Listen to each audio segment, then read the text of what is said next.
My name is Bill Alford, and I came to Omaha in June of 1943, and it was a few weeks later when I talked to Dr. Brown and came to the Omaha Gospel Tabernacle at 2006 Douglas.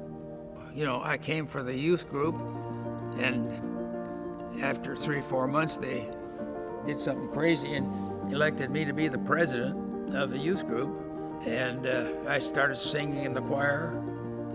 I was a believer and all that, but you know, when you get out and you don't have any friends and don't have the family with you, I don't know where my life would have gone if I hadn't come in here. I recalled that Pastor Brown apologized for not having moved the church. He said, I've known for years that we have to move out of this downtown location, but I just knew I didn't have the strength. And so then after he passed away in '64,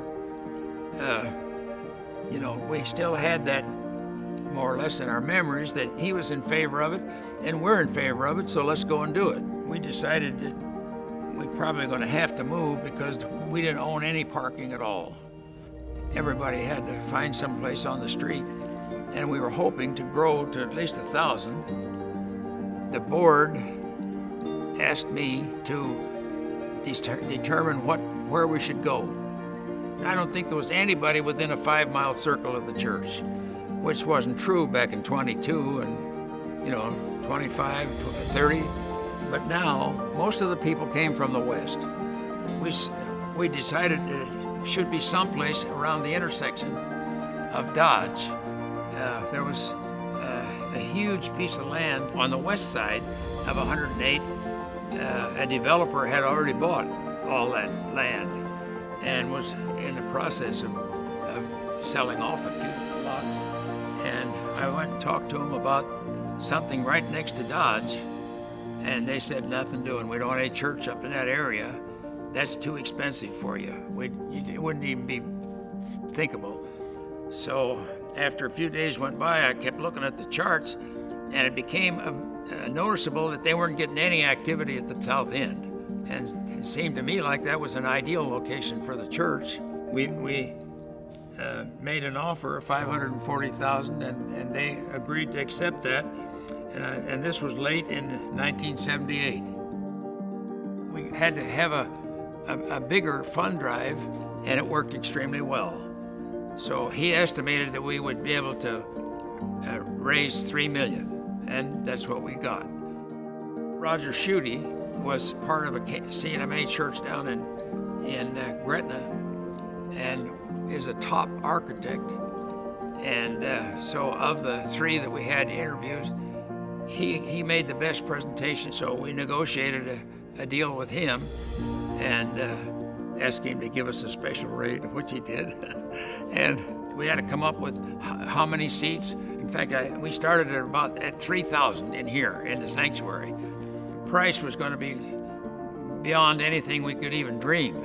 And so we had to trim it down from 3,000 seats, and we got it down to what he estimated would be about $3 million. The main building would just be this sanctuary building, but we have sliding doors, folding doors that come around under the edge of the canopy, so that we'd have a whole number of meeting rooms for Sunday school that we couldn't afford anywhere else. I think the excitement of building something new attracted some excitement, and some people wanted to be part of it. And so Pastor Tom Stebbins, he arranged a kind of a celebration sort of a thing.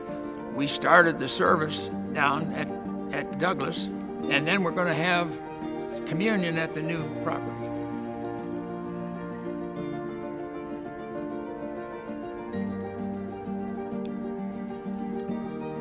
Well, we had about 1,400 people show up.